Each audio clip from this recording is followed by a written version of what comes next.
திருச்சிற்றம்பலம். திருநாவுக்கரசு சுவாமிகளுடைய தேவாரம் 4ஆம் திருமுறை, பண் திருநேரிசை, தலம் திரு அதிகை வீரட்டானம், பதிகம் 28, பாடல் 4. சுடலை சேர் சுண்ண மெய்யர் கரும்புன விரித்த கொன்றை படலை சேர் அல்கல் மார்பர் பழனம் சேர் கழன தென்கின் சுடலை சேர் சுண்ண மையர் கரும்புன விரித்த கொன்றை படல சேர் அலங்கல் மார்பர் பழனம் சேர் கழன தெங்கின் மடல சேர் கழலை ஓடி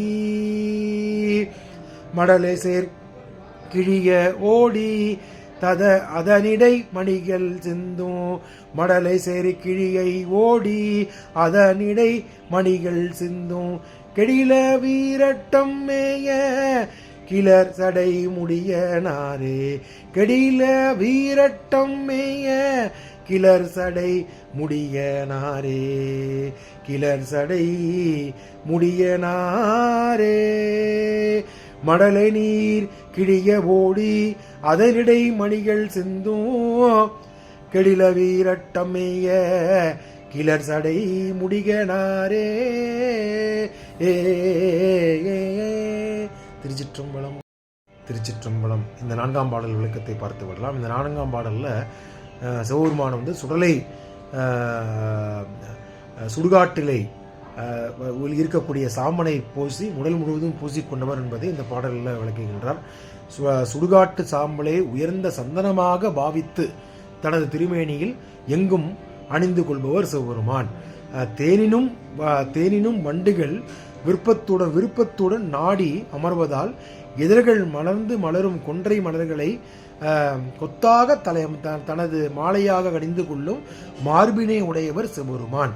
வயல்களில் நிறைந்த கழனியில் அருகே வளர்ந்த தென்னை மட்டைகள் பிளக்கும் வண்ணம் மிகுந்த வேகத்துடன் மோதும் அலைகள் கொண்ட கெடில நதி எவ்வளவு செழிப்பாக இருந்திருக்குது என்று பாருங்கள். அந்த பன்ருட்டி என்னும் அதிக வீரட்டானம் என்ற தலத்துக்கு அருகில் ஓடும் கெடில நதி கதையில் தென்னை மரங்கள் நிறைந்திருப்பது இந்த பாடலில் மேற்கோள் காட்டுகின்றார்.